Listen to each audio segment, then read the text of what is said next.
جود بوي جيب. جود بوي.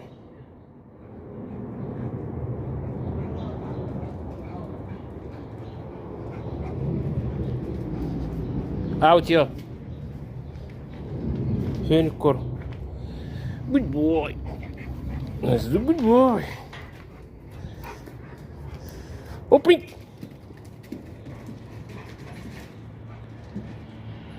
ده يعتبر احسن تمرين، يعني ممكن بدل التمشية والجري وكل حاجة، ده مفيد جدا للكلب وبتفرغ طاقة الكلب.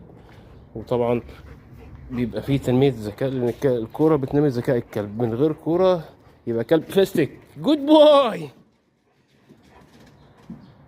الكلب اللي بيحب الكورة يبقى كلب مميز عن غيره، ومريح في التدريب، ومريح في حاجات كتيرة أوي. السلوكيات بتاعته بتبقى عكس الكلاب التانية، لأن من خلال الكورة ممكن أعالج الكلب في حاجات كتيرة أوي.